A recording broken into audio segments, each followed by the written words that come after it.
Hi everyone, it's John again, and we're here for another week of the Indie Creative Mastermind. And this week we've got Dawn Fields back, and she's going to talk about how she successfully did some of the crowdfunding for her campaign.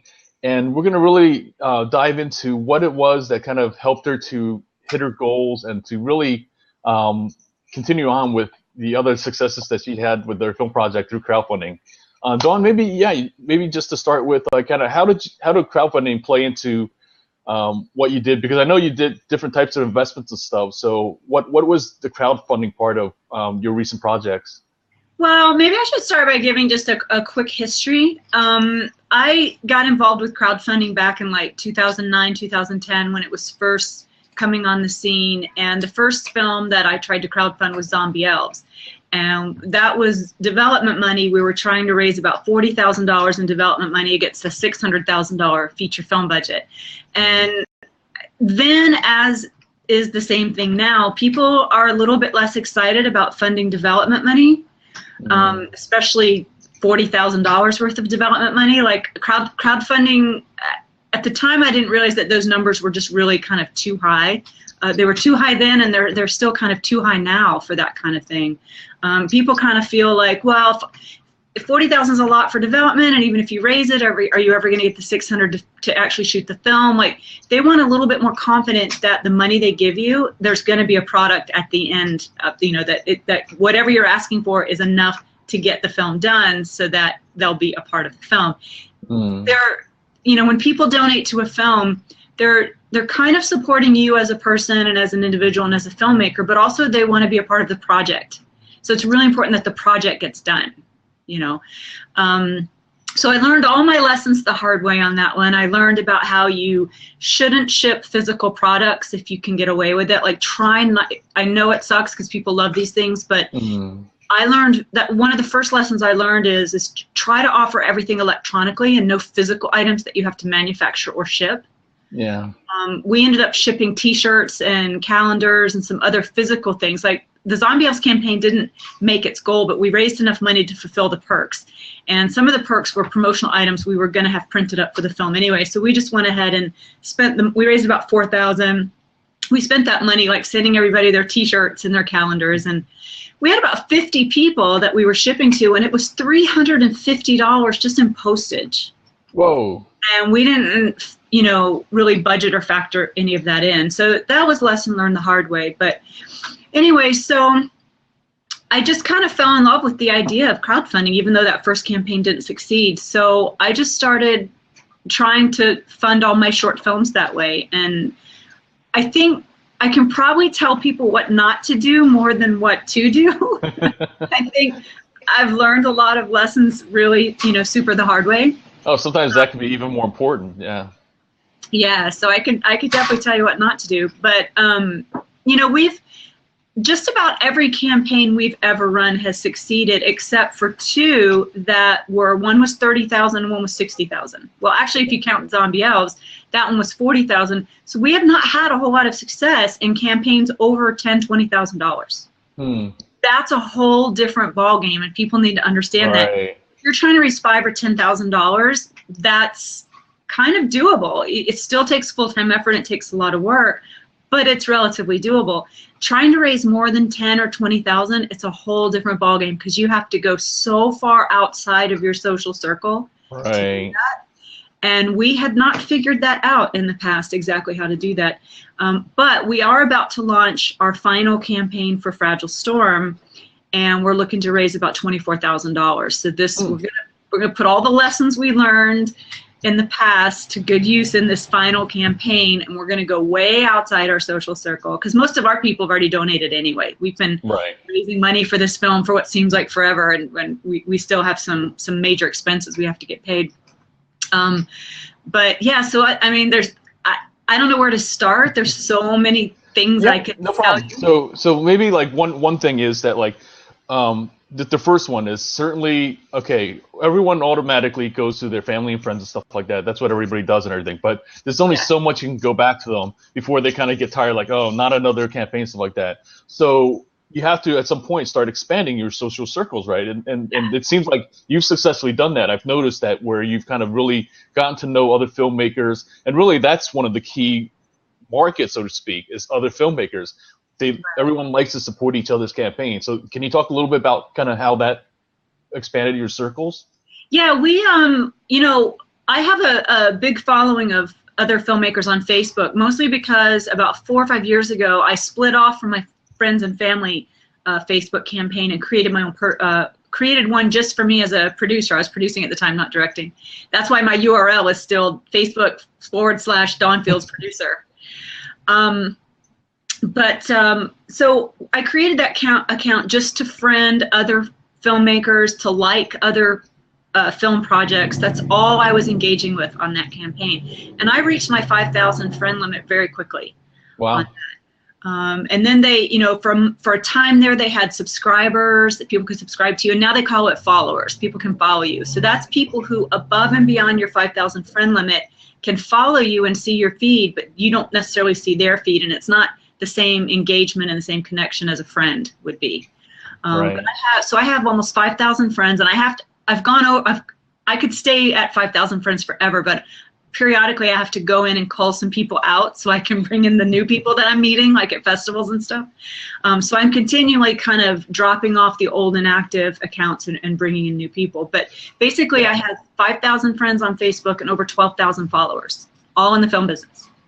So what worked really well for me with my crowdfunding was mostly Facebook. I don't really know that much about Twitter. Mostly Facebook, and mostly, I would say 80, maybe 90% of the money that I've brought in has been for IMDb credits and IMDb perks, because my followers love those. Got it. So yeah, because there are a lot of them are filmmakers, so then that means something for them. That's right, something that has value. Yeah, and I feel good about it because I'm not giving people outside the industry IMDb credits. Like a lot of people criticize that, and they're like, oh, right. There's all these people now on IMDb that have producer credits because they just bought them on crowdfunding. Right. Like, well, maybe that's the case with other people, but almost all of my people are actually filmmakers in the business. So I don't really suffer quite from that criticism. Right. Hopefully. But yeah, that's the bulk of it. I did want to say though that one thing that you did, like people tend to be very cringe at the idea of unfriending people. But here's the thing. I've actually done that with people who, like you said, that aren't that active, and we're still friends and he still considers me a friend and everything like that. But yeah. I just knew that actually hurts your, engagement and your reach, because you will show up less actually if, if you have a certain number of people who like never interact with your content and stuff. And if that number keeps growing, that only drags down, it's all about, that Facebook, kind of algorithm, whatever, it's a secret formula, but the key is engagement, that really boosts it up. But you have to be a little bit careful about that, because the engagement is not your fault and it's not their fault. Facebook has changed their algorithms so that only about 16% of your friends see your posts on an ongoing basis. It's whoever you're the most active with is going to see your post. But there are still a ton of people that I want to stay in touch with, who I know very well, who I just don't engage with that much. And so I have to go through and, mostly the people that, that I end up kind of calling out of my system are people, I friended a lot of foreign production companies and a lot of foreign producers and filmmakers early on, because I was just, anything and everything I could find. I'm like, yes. And so I've called out a lot of ones that are in foreign languages that I can't even understand anyway.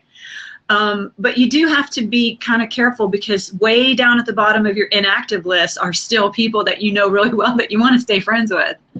But it's a good problem to have, that you have that many friends. And yeah, definitely. The thing also that I find is, once you kind of establish, the people that are really you're engaged with and stuff like that, it is a lot easier to kind of go with them,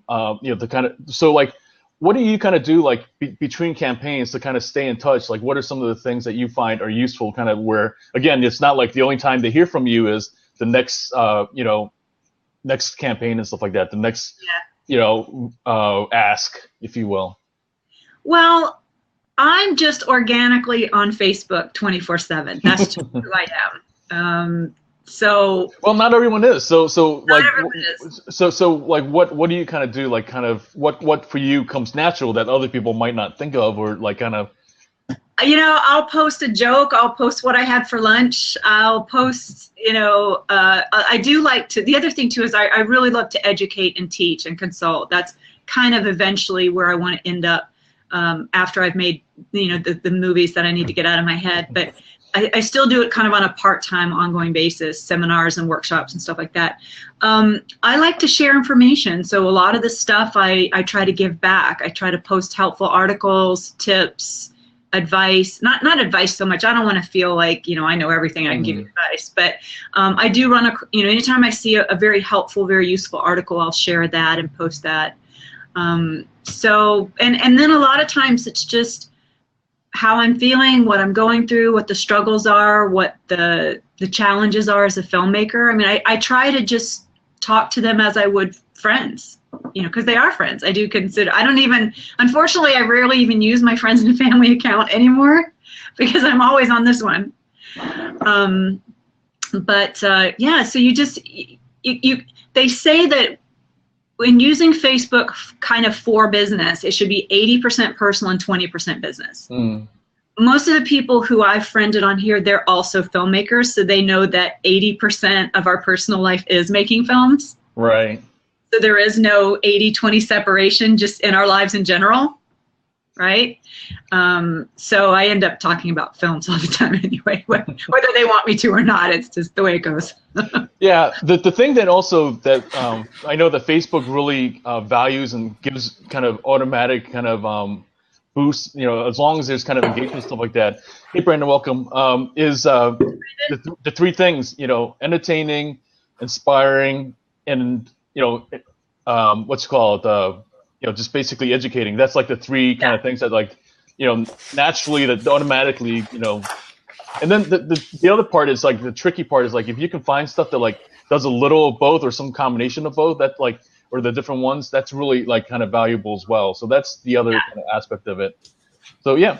The thing that I think also is, okay, once you were starting to kind of on the road to find, start raising funds for example, Fragile Storm. So what was it like? What were the steps that you kind of started to take to kind of, start paving the way? What were the first things? And what were some things that like like, even though that like, what was the main things that you learned from, the mistakes before that you kind of took into that to those first steps? Well, like I said, the first thing I learned is, limit the physical products. Like try to give everything electronically so that at the end of it, it's a punch of a button. You just email everybody everything rather than have to manufacture, ship anything. I cannot stress how important that is. And for the love of God, do not do t-shirts or posters really, because did we freeze up? Everyone likes sight. I mean, that's a thing that people tend to, always like kind of. I mean, I don't know. Well, that's what I've seen and stuff like that. But I understand. You froze up for a second. You talking about t-shirts? But can you talk a little bit about that? Okay. Well, here's the thing. I found a way to do it, but the problem the way people used to do it is they would include a t-shirt in a $30 perk. Okay. First of all, Indiegogo is going to take a cut of that. The credit card and PayPal processing is going to take a cut of that. Plus, you've probably offered them something else, like a copy of the film or whatever. By the time you get, let's say you only get 20 or 30 people that want that perk with a t-shirt, getting a low run of t-shirts done at less than like 1,000 or 100 or something like that, you pay like $10 a shirt. And then by the time you put that in a box, put a letter in there, put the postage on it, you're not making any money even at $30. But like I said, so what I found, there's a couple of things you can do. You can do a Teespring campaign, which is kind of a mashup of a crowdfunding / t-shirt thing. You set a goal, you set a deadline, and there's a ticking clock, and you're like, oh, we got to sell so many shirts by this deadline. And then at the end of the campaign, everybody gets their shirts if you sell enough. The problem with that is, you could, I think the max on that is 14 days, 20, maybe 21 days is the max on that. And so it's not a good ongoing solution. And you can't do it within the campaign. You have to have a separate link for it. Yeah, which is a good thing. Because the problem is, think about this. You have 50 people who want a t-shirt. Are you only offering one style? Men's, women's? Are you only offering one color? Are you know what I'm saying? It's like for you to manage all of the variations of the types of shirts they may want. Otherwise, you're just offering one shirt. It's like, okay, you get one large men's shirt. That's what you get. So Teespring's a good option. You can just create a Teespring campaign that runs the same length of your crowdfunding campaign, embed it into your page. Yeah, and say click on that. And that way Teespring is managing the size, the color, the style. You can get multiple colors, multiple styles, men's, women's, hoodies, long sleeves, short sleeves, and they ship it out for you. And you end up making $10 a shirt. Very nice profit margins on Teespring. You can actually make more depending on how much you charge. You could make quite a bit. Right. It would be a separate purchase. But that's it'd be a separate purchase from your Indiegogo or your campaign. So you don't want to say, well, give me $200 and then go over here and I'm going to overprice the hell out of this T-shirt also. So you want to give them a reasonable price on the T-shirt. But what we found for us on an ongoing full-time basis works even better. We now go through Spreadshirt, and we have a full-time T-shirt shop on our website on fragilestorm.com. And if you guys want to go to that right now, or as soon as we get off this, go to fragilestorm.com, click on the shop button, and you can see how beautifully that works and integrates. And we have some really awesome T-shirts, Fragile Storm T-shirts, in that shopping cart. But that's, and so when we do our next campaign, I'm just going to link in our shop. Say, hey, you can donate and all this kind of stuff. But if you want some of our merchandise, you know, we got coffee mugs now and tote bags. It's awesome. I don't know if I derailed there, but well, the thing is though that, like, you know, I think the tricky part is that, like, part of the expectation of crowdfunding, right, of any Kickstarter or whatever, you know, campaign is the perks. I mean, that's like kind of, you know, for the different levels and stuff like that. That's what everyone loves, is like, oh, what's the perks that you get for, you know, X number of dollars and stuff like that. So how do you kind of like, well, because we're still offering T-shirts. Yeah, they just have to do it as a separate purchase. They can still get that perk. It's just hard to include it. What I wish is that, and I know Ruben Slava, the CEO of, or Slava Ruben, I keep getting his name up, Slava Ruben, the CEO of Indiegogo. I'm going to actually talk to him about integrating a Teespring type module into the Indiegogo platform, right? Because T-shirts are a huge thing for filmmakers, and maybe for, you know, tech people and product people as well. But the way that Kickstarter and Indiegogo, and even I think Seed and Spark, the way they work is there's no way once someone buys that perk within the campaign to manage the style, the shirt, the shipping, the manufacturing. It's not integrated in any way.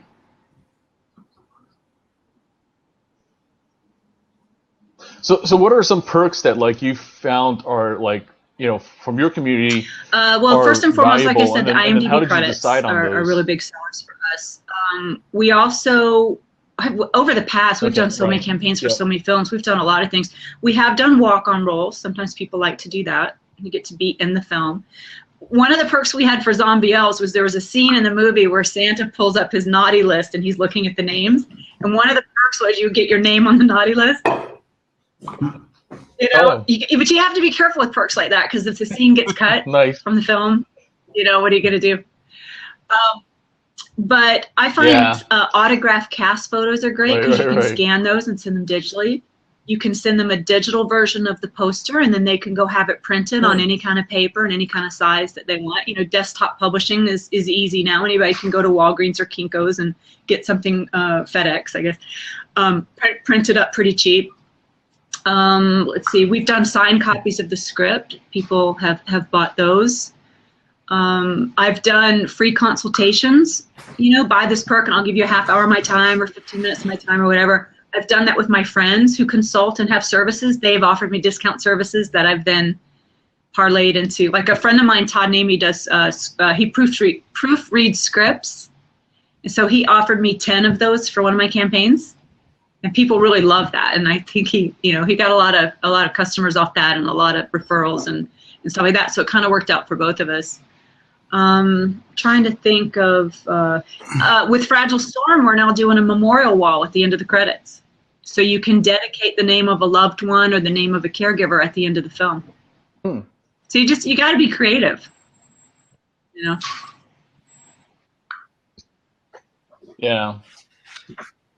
But yeah, I definitely see what you mean about like kind of that, as much as possible, not having to deal with like the shipping costs and kind of the material costs and stuff. That really cuts down on the actual money that which again goes back to, from your perspective, the main goal is to generate, funds for your project. I mean, that's the key. That's why we're even here, right? It's like, it's about that.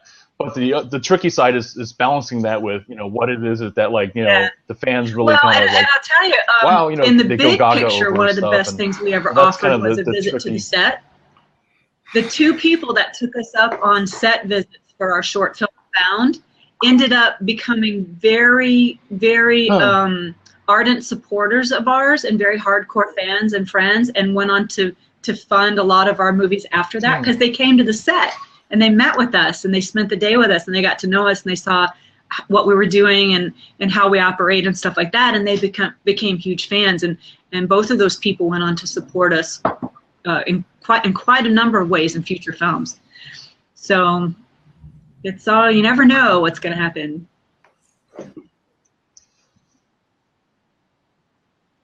Hey, Brandon. So I'm just kind of curious, like in terms of some different kind of crowdfunding, because last time we talked, you mentioned some different projects you've been involved with and stuff. With some of the musical artists, I know we're talking primarily film today, but like I'm just kind of curious about like how for musicians, on that side, what are some of the differences of kind of for crowdfunding, when you're like getting an album ready and stuff like that, or launching an album and stuff. Can you talk a little bit about kind of what are the key things that musicians have really, to consider? If my kind of the core of my message is, if you're building an email list on a continuous basis, then if you have the right shared values with that crowd, a lot of people will actually put up money just because they want to be involved with something bigger. And essentially, you can just email your list that you're building and get them to fund a lot of the stuff.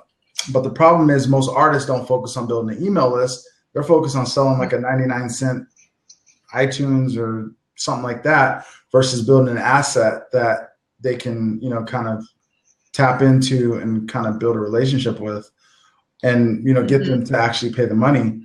In terms of film, so a lot of what we do is we do different things with Shopify.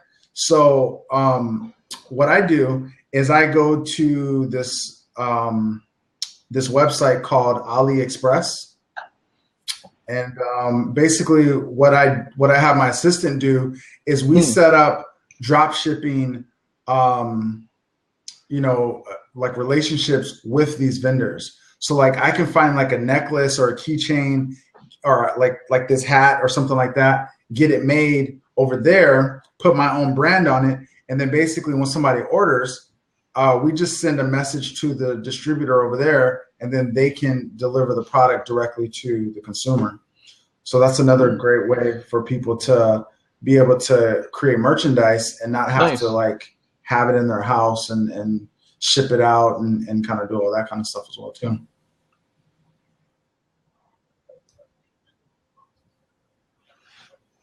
Okay, I'm going to open up a little bit. If folks on here have questions, again, we're talking primarily tonight about crowdfunding. Ideally, we want to help you to kind of take something that you can take into your projects or your business and stuff like that. So if you have anything, feel free to type it in, or if you'd like to, jump in the extra seat and stuff. We're actually waiting for some other folks who have either recently done a successful campaign or that they're in the process of. But feel free to kind of share, any questions that you have. We're definitely glad to kind of talk about it. What you may, or even like different times, what you like about, is there a campaign that you particularly thought they did something that was like really, you thought was really cool and like kind of really worked and stuff like that. So we invite you to kind of, let us know some of those different things and stuff. I know that one of the things that kind of, on a recent interview, I was talking to Zach, Noe Towers and stuff, and he was saying about how after he finished the film, what he didn't factor in was the funding for doing the festivals and stuff like that. And so now he's going back and trying to raise money for that. And I think it's a lot harder, right, and stuff to kind of go back to, especially if like your different backers, like basically thought, like, hey, like we did our part and stuff like that, and then you're going to go off and be successful. So what would you guys do? Like, how would you handle that situation of like kind of going back to your funders, your fans, and like letting them know, hey, I will whoops, say you kind this: of goofed I and stuff had like seen that, Zach's and now we need like campaign funds on Facebook for festivals, and it was $1,000 goal. And I know him through a friend of mine. One of his producers, Tina Carboni, also worked on Fragile Storm. And so I called him up. I contacted him. I called him up, and I said, look, we need to talk. I say, like I said, I try to help people out, and I like to consult and stuff like that.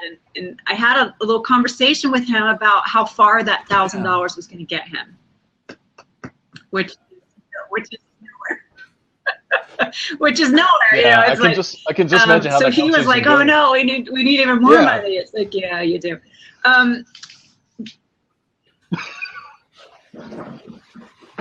So what do you do then? Well, like, how can you kind of I mean, you still need to go to the festivals, right? That's the key of like kind of getting that exposure that you have this great film and stuff, and I've watched it. It's really entertaining. You've got this great product, so how do you kind of get the word out there, like kind of like to go to these festivals? Because that's really the key, and that's really to me what I've realized about what the point of the festivals is really about getting exposure for this great thing that you produce. It's kind of like the equivalent of guest blogging. It's kind of like that, where like you have these ready audiences and you're basically showing your stuff. Well, I mean, one of the reasons that we're about to launch our final campaign for Fragile Storm is exactly that. We were not prepared to get into most of the festivals that we submitted to, which is kind of what's happening. We didn't expect to get in so many of them. So there's the first part of it, which is all the submission fees. And that's going to run you an average of anywhere between $30 and $90, depending on how early you submit. So that can add up really super fast because there's a ton of festivals out there. But then what do you do once you start getting into them? Like I always tell people, if you're in LA, try to have your world premiere and your first few screenings local if you can, just so that people can go and you can enjoy and actually afford to go there. So, do your local thing first. But once you start spreading out to different cities, it becomes really, really expensive. And that's one of the reasons we're doing a final campaign for Fragile Storm for $24,000. That's part of it. It's insanely expensive. I'm going to say on the average about $500 per person per festival easily in travel, if it's not local. Because think it, you're going to get somewhere between $200 and $500 airfare, very likely, right? If it's United States, even more if you're doing like a worldwide festival tour. Right. And then you've got rental car, hotel, expenses while you're there. Can you even take that time off work? Because just going to the festival for your screening and then zipping back out is not effective. It's not an effective use of your time. You have to go a couple days before, hand out your posters, your postcards, talk it up, get people to come, invite people. You got to help get butts in the seats, right? So it seems like part of the thing is to be selective then, right? So how do you kind of decide what festivals make sense? Well, there's actually what your short is I'll about. see if I can find her card real fast. There's a girl named Rebecca in the UK. I'll pull her up on Facebook so I can get her exact name for you.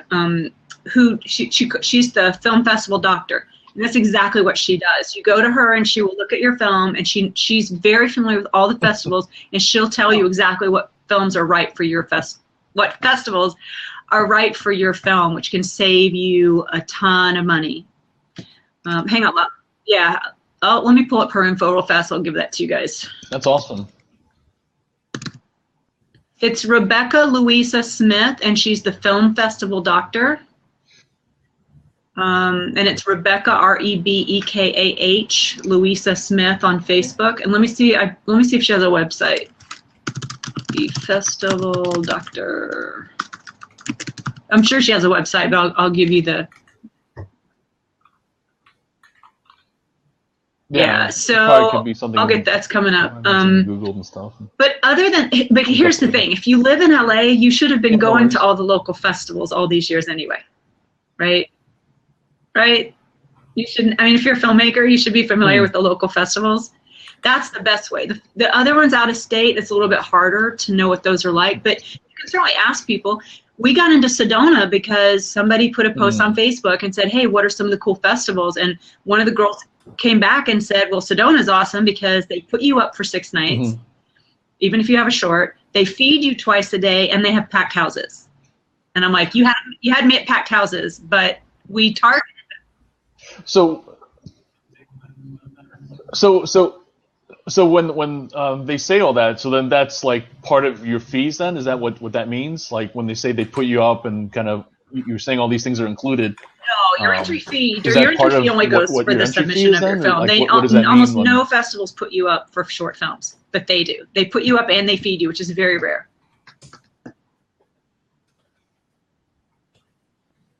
But when you say that, then what does that mean? Like, if they accept your film into the festival, have to show up then, or? Yeah.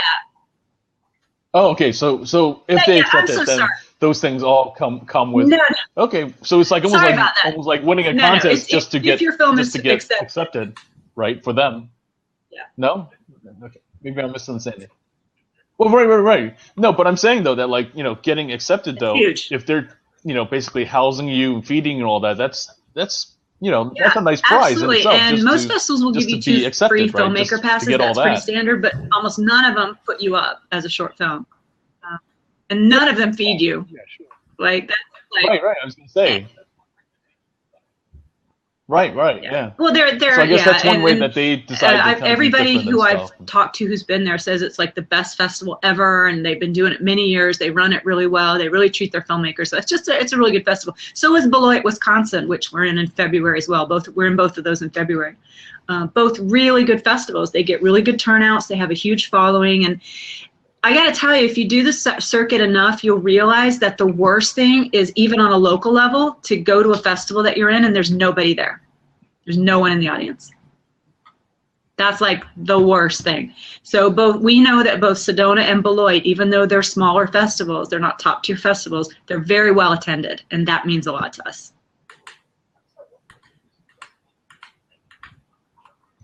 How does that work for like music festivals, Brandon? Like, do artists just naturally get invited to those? I mean, they don't have, submissions per se, right, and stuff. So like, there's all these kind of like, like the ones out, by Palm Springs and stuff, or, like how do some of those? You know what? To be honest with you, I'm not 100% sure. Artists get into those? It's probably done through like a promoter.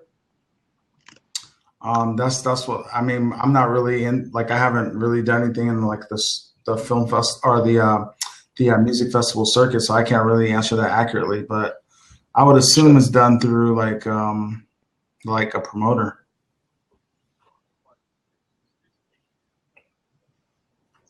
Right. It's probably like they're just basically kind of start kind of thinking about who they want on their list and stuff, and usually like kind of if you're getting picked for those, then usually it's like kind of an honor, and the people they usually don't have a problem, I guess, with stuff like that. If it's like a big name, I just posted in the comments Rebecca's name and her website. Okay, awesome, thanks. Very cool. Yeah, so we're kind of right now still, like, if you have any questions about, if you're looking to kind of raise funds for your campaign, or if different things that you're working on, or if you've seen some campaigns and some things that really been successful, we're definitely inviting you to kind of, ask questions, or to kind of share any kind of experiences you've had with crowdfunding campaigns and stuff. So again, the key and the goal tonight, as it is every night and stuff like that, is kind of really help you all to kind of take something to your projects and the different things you're working on, and basically take action on and stuff. So the other thing I've noticed with crowdfunding is that sometimes it's not something that like is uncommon, unfortunately, but like if things run short and stuff, then what? Like, for example, with the zombie elves and stuff, what did you kind of like? How did you break the bad news, and how did you kind of like basically? Well, you just kind of slink away quietly. You don't really make a big deal out of it. Hey, we failed. Thank you, everybody. You just kind of brush it under the rug and move on. And thankfully, But I noticed that like you maintained some kind of good relation because that one gentleman last time he was talking about that campaign and he showed up on the talk and everything. So clearly he he didn't like kind of have like a bad taste in his mouth and kind of like oh screw Dawn and stuff. He kept in touch apparently and kind of I thought that was really cool. I mean that says a lot about like kind of how well, like yeah, and here's the thing, the choice that you have on a campaign like that when you raise so little, or I guess if you even raise quite a lot, you have two choices. You can either fulfill the perks and fulfill some kind of obligation, or you can return their money. You can't have a failed campaign, not make the film, and keep the money. I mean, you can. I guess people do it all the time, but we didn't do that, Right. Yeah, they, and those perks that they got maybe worth something someday because we are still in development on the film. I mean, we are still trying to make the film. It's just taken forever. It's a whole long story that, some feature films are just that way. They take forever to get made. But yeah, I mean, we were honest and straightforward with everybody, and we were transparent about everything, and they all got their perks, and they loved their perks. It all happened on Christmas time because it's a Christmas movie, so they got their shirts and their calendars and stuff, and they were happy. And almost all of those people ended up being super fans and coming along to all my next and almost all of them have donated to all 8 of my films.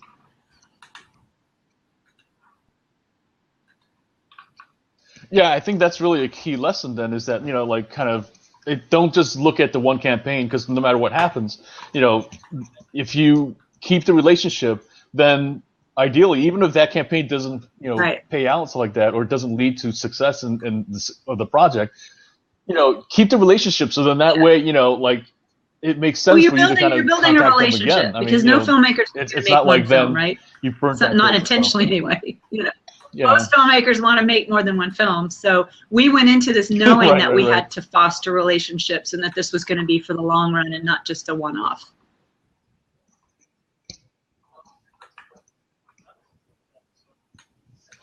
In terms of like the amounts and stuff like that, so I know that different folks come up with like kind of figuring out like margins and stuff like that. And so for Fragile Storm, what was like kind of the thinking that went into how like much ultimately to ask for then? What was like kind of well, I would say since we're still trying to rate, like I said, we had 2 unsuccessful campaigns with that film because we were asking for too much money. We're still kind of in the throes of figuring out how to make the money for this film because we had so many stops and starts. We did so many campaigns that it's kind of an anomaly. That's not really a typical situation. A much more typical situation would be Found, the film that we did right before Fragile Storm. On that film, we were here's something that people need to understand. We were afraid we couldn't raise more than $7,500, so that's approximately what we asked for. That wasn't how much we needed. We needed way more than that, but we were afraid to set the goal too high and then not reach it. So we set the goal low, hoping it would go over, and it did go over. We had a $74,000 goal, and we raised over almost $14,000. So it almost doubled. But here's what happened. All those great people who were going to volunteer and give their time so affordably, now all of a sudden wanted more money. The people on our crew. And we didn't have more money. It was still, even the $13,000 wasn't enough money. But they didn't know that because that's not how it was presented to them. Yeah, that's tricky. And I've had other filmmakers do the same thing. They set a really low goal and then they go way over, and then all of a sudden no one agrees to that same rate anymore. Now they want more money. And so you have to be careful of that situation as well. So I would say setting your goal is one of the most important considerations because there's a psychology that goes on, surrounding it. Yeah, you got to be super careful. You don't want to set it too low. You don't want to set it too high. There's kind of an art to it.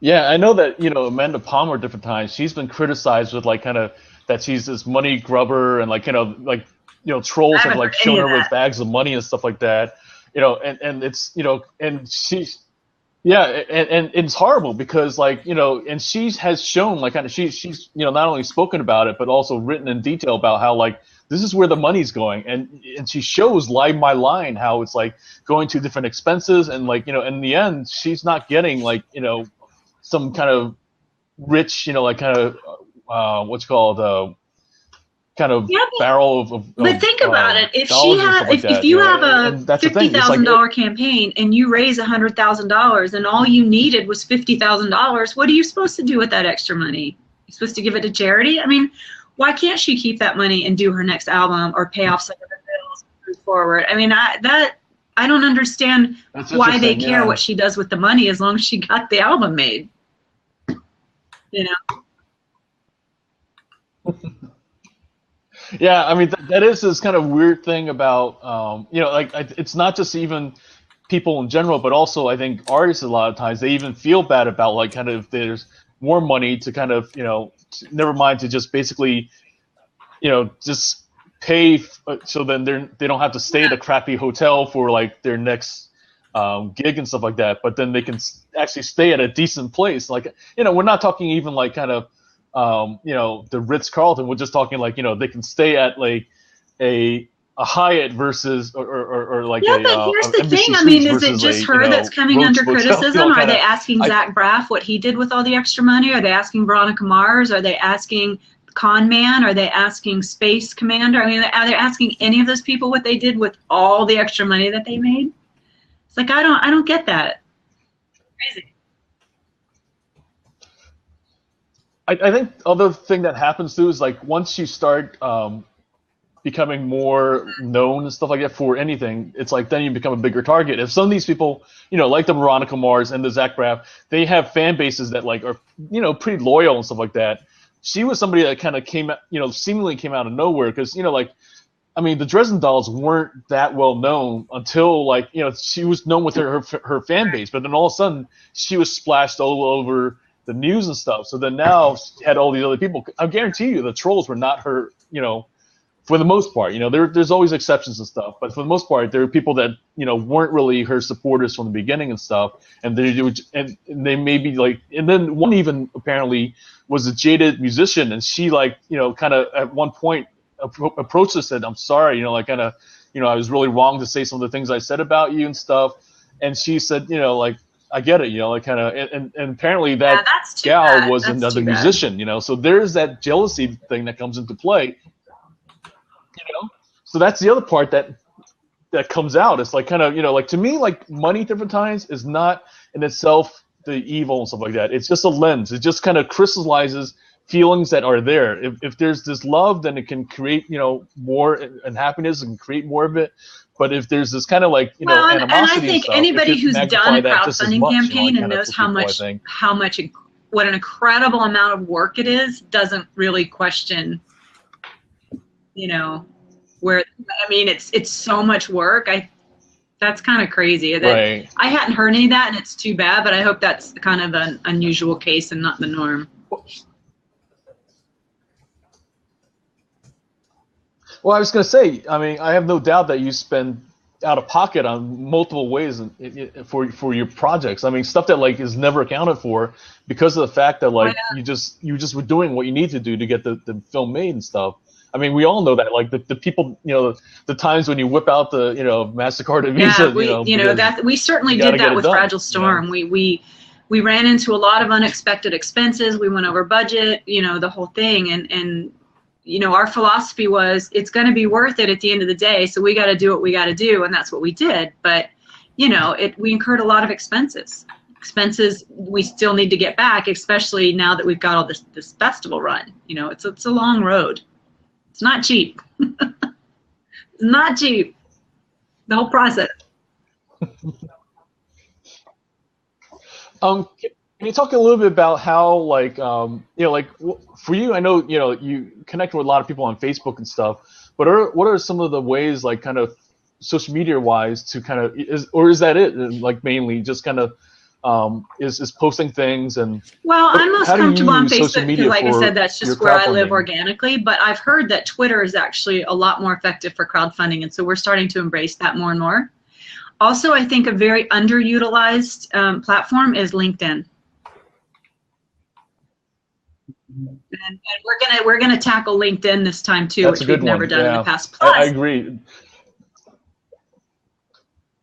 It's definitely the number one, site or social media for six-figure earners. I mean, that's the thing that they, like when they've done Hey, stats and stuff like that. Hi. So I know welcome May very Tamara, well. I She guess. lives in my neighborhood, actually. To May. Hey. How are you? Hi, honey. I just Oh, dropped awesome. in, and I don't know where Yeah, you guys did you are have a at in the question? discussion, so I was just Or going to be comment? listening for a minute.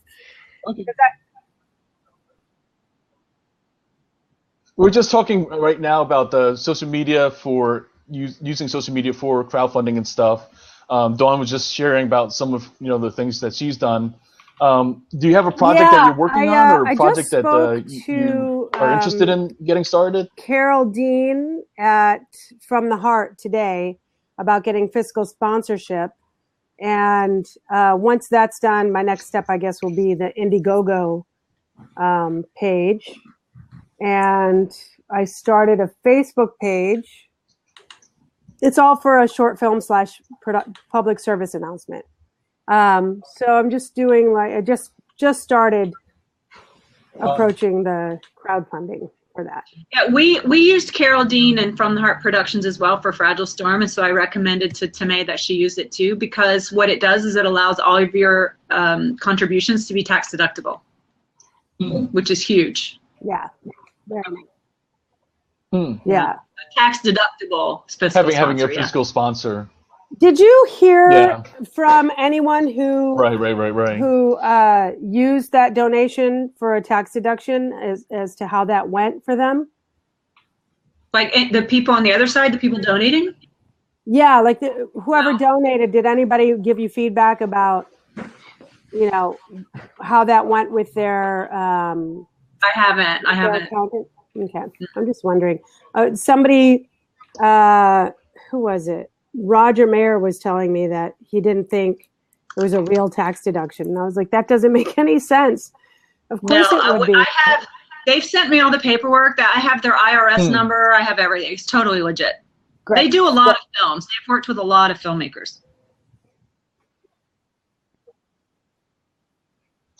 Yeah, I think as long as you don't go by somebody's word and you have documentation, that's the key. And then, at that point, accountants can definitely help to smooth the paperwork and Which stuff. they but send you I right think the key away. is, like, They send you their documentation. IRS number and information to tell people how to fill out the checks and all that kind of stuff. Nice. I know people have used them. Cool. So I'm I'll let you know if I have any problems. I'm curious about reaching out to people outside of your your own Facebook network and your own Twitter network, how to reach further than that. Like with a PSA, this is a particular issue that I think a lot of people would like to see this PSA come to life. And I'm not sure how to go about reaching those people. I have limited experience. My recommendation is PR. I mean, that's like having the news on your side and finding the buzzworthy story, the angle is really like how you expand beyond your circles. I mean, you can do kind of cost advertising or Facebook ads and all that kind of stuff, but that's again eating at your budget that you can ideally use for the project. But if you can get PR people, they're always looking for content. They're always looking for the next story. And that's free advertising. I mean, you can't use them. You can't create a press release based on we're great and all that kind of stuff. You've got to find the angle of what makes it newsworthy, and newsworthy is always like kind of a trick, right? And it's an art. And ideally, if you have somebody who has PR experience, that's somebody that you want to bring in early on to kind of help you to shape the story for press releases, for kind of like who to contact in the media. Don't know anyone who I only know one person, one or two people that are really good at PR, and they're not PR people. That's not what they do for a living, but they're very good at PR. Both of them are very busy right now, so they're not available to work on this project. Do you know of anyone that might be interested? Shoot me a message. I just started a new writing gig on Blasting News and the entertainment section and stuff, and I mentioned it to a few folks and everything now. And I'm looking for stories actually to cover and everything. So if it's something that like we can kind of spin as to whether right now I'm thinking in my mind about doing a crowdfunding story. Another one then is like basically related to how Hollywood can help different causes, stuff like that. So that sounds like to me right off. I have an instinct that there's something newsworthy there. So shoot me a message. I just sent you let's see a what we can friend kind of request shape through together Facebook, then. so I can send you a message and you'll actually see it. Okay, great. Thank you. So to me, on a grassroots level, what I would do is I would friend, Okay. I would do a search on Facebook for both pages and groups that have to do with the subject matter your PSA is about. And also you can do the same kind of hashtag search on Twitter and reach out to them through Facebook and Twitter as well. Okay, that's awesome. I'm actually writing that down as a note. That's what we did with Fragile Storm. We haven't been able to use a whole lot of it publicly yet because it kind of gives away our twist. Right. We've had to be careful about that, but it doesn't sound like you have that problem. Yeah, no, mine's pretty clear. And I think that all of the promotion will be specifically letting people know that it's about domestic violence. So, Right. Yeah, thank you. John, what do these little hands mean on the squares that keep, what does that mean? Oh, just basically, I have 41 kind of props. I like have people giving you 41. props, kind of just letting you let. I love that. Oh, thank you. I just got a whole bunch of, now 52. Thank you.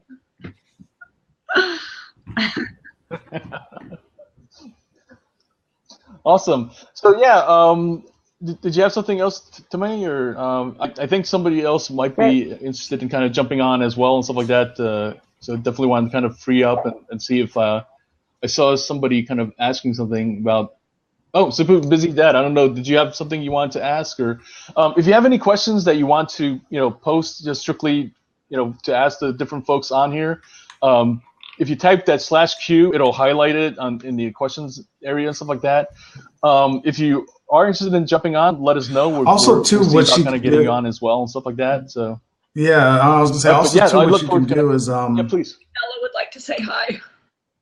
If you have since you're doing like a cause, what I would do is for really cheap, you can go on Facebook and build a light campaign.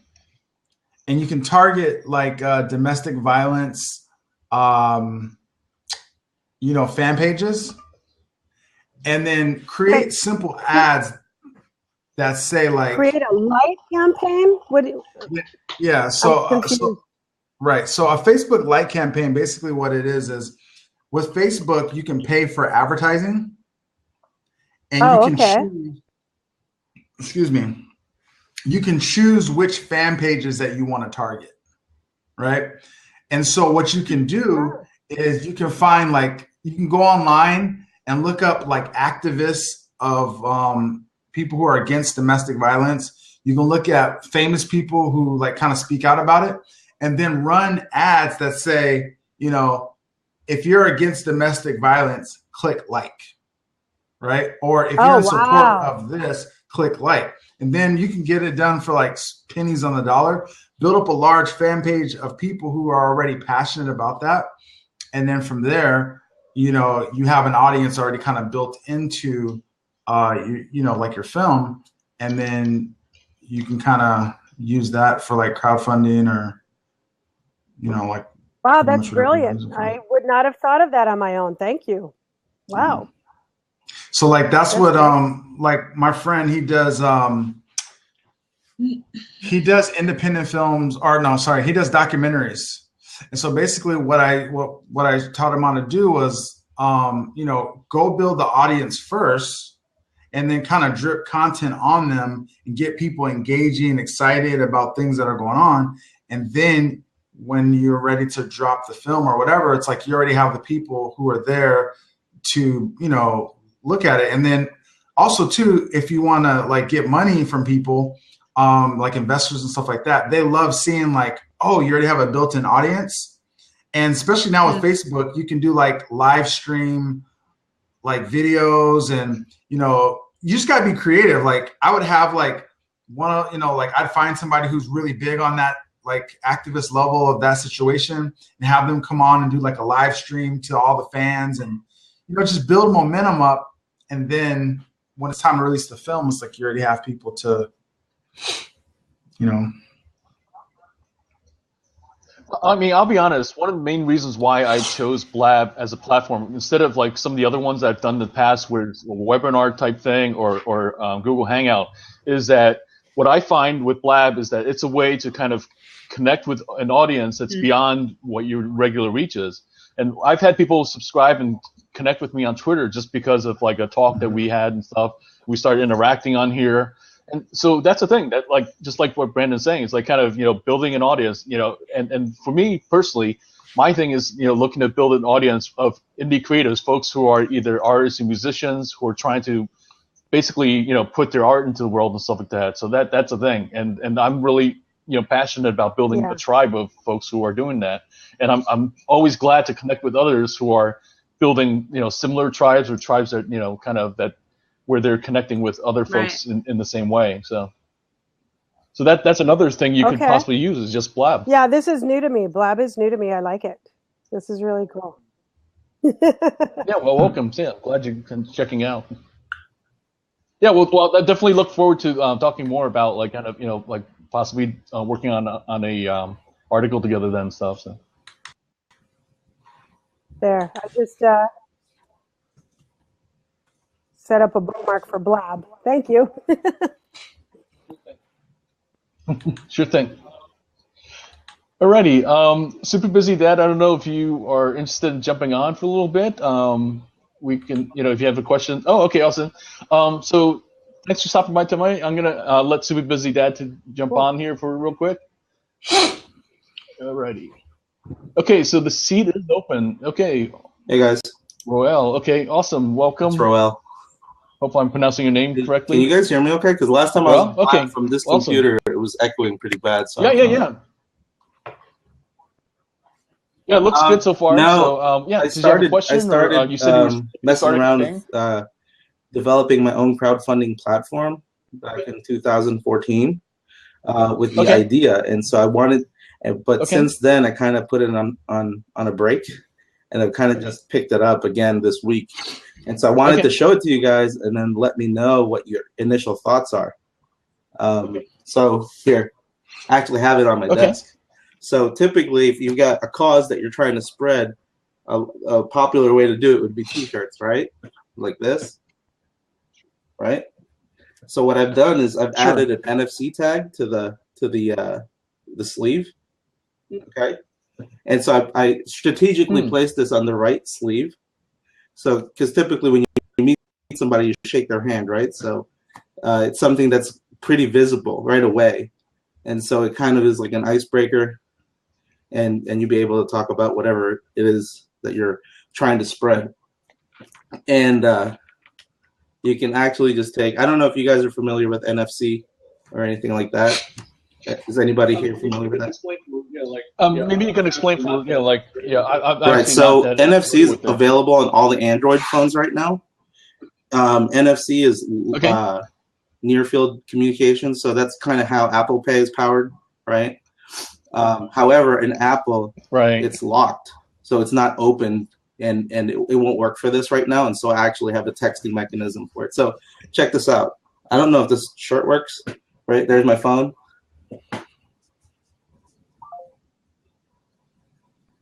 So it shows up. Let's see what pops up.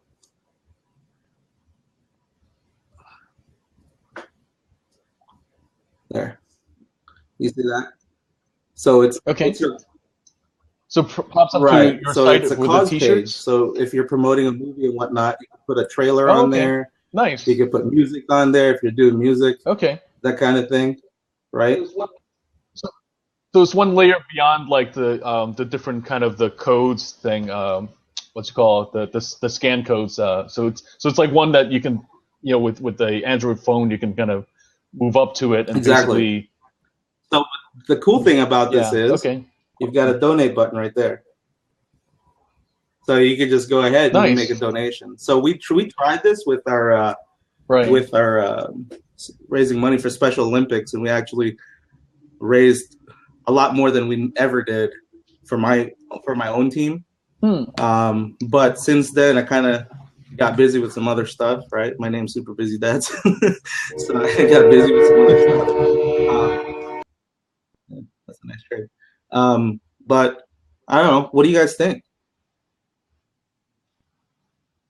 Yeah, it's cool. It seems like it's something that's kind of a nice thing to have beyond simply like kind of like usually people need a website or a business card or something like that. So it's very physical and kind of right there and stuff like that. I don't know. That's my thought on it. The one thing that I wanted to add was, so typically you get a bunch of people buying your shirts, and then let's say everybody's a fan of that movie or whatever. Then everybody's kind of a salesman for you, right? Because anybody can tap on anybody's shirt and whatever donations goes directly to you. So that's kind of where the power is in that. So you can put this little thing, that little sleeve thing, you can put that on anything? Well, on t-shirts, yeah. Aprons, jeans. Right now it's just t-shirts. But I mean it could be anything really. And right? Can you transfer music on there too? What it is actually just links you to a page. So it's not like there's actual real content in there. Oh, so it can link to any URL. Right. And so for the Apple users who have that technology locked right now, what it is it's like a more advanced QR code. I mean, that's really what to me it is. It's like a physical QR code. Right.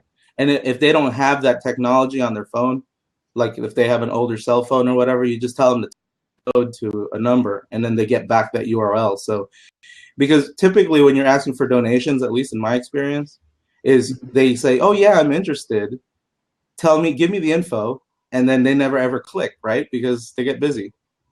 So I'm trying to bridge that gap. Hmm. Do you have like how do we get in touch with you? You can email. Can I put my email down or something? Yeah, you can just type it into the box if you want. If you don't mind people on the audience like seeing that and stuff. No, that's fine. Okay. Yeah, because awesome. I saw Brandon. You're like promote music, right? Yeah. Yeah. Think about a place where like you got a band and you can have people go on there and buy tickets and download music and stuff like that. You know what I'm saying? Definitely. Yeah, I would definitely love to talk to you further about this. Let's see. Might have to get you on the Shark Tank. Yeah, but it's pretty cool. I worked on it and I just got busy with some other things. So are you like a developer or a programmer or what? I'm a software developer by trade. I've started 2 businesses at night, so definitely. I still have a full-time job, but I kind of hustle at night. Definitely, yeah. Did you put your email or somewhere, or how do we? It's in the chat box. Oh, it's in the chat box. Yeah, it's just my first name at niftycampaigns.com. So niftycampaigns.com is actually the crowdfunding platform. So what it is the crowdfunding is tied into the like I have a t-shirt builder there. It actually doesn't work right now because of a bug, but you can actually build your t-shirt there and then you advertise that t-shirt. So basically when somebody buys a t-shirt, then you get money from that t-shirt sale, but then they become a salesman for you, right? They're basically spreading your cause for you. Yeah, that makes sense. Cool, man. I like that. Well, John, I have to get going here pretty soon. Does anybody have any more questions for me? Yeah, I think we're going to call it a wrap for this time. We've had some really cool stuff. So thanks again for Dawn for coming by. And of course, Brandon, as always, for contributing to the discussion. And yeah, thanks, Rel. We definitely look forward to learning more about about this technology and stuff like that. So that's cool stuff. So unless there's any last questions about crowdfunding, we're going to call it a night. We'll be back next week. We're going to see about like kind of developing another topic that's related probably to indie filmmaking. I think that's been the theme recently and stuff like that. Let's talk about IMDb. Dawn's excited about IMDb, so maybe we'll make it about that. So someday, eventually, you have to do IMDb. Absolutely. I know way more about IMDb than a person should know. Sorry, actually, okay. I actually have one more question for Super Busy Dad. Do you have a Facebook page? I think so. It should be facebook.com/niftycampaigns. All right, cool. Yep. If not, just yell at me on my email, and sounds good. We can communicate that way. So definitely. And, actually just into an email. Yeah. Appreciate it. Okay. Thanks, guys. All right. We'll see you all next week. All right, John.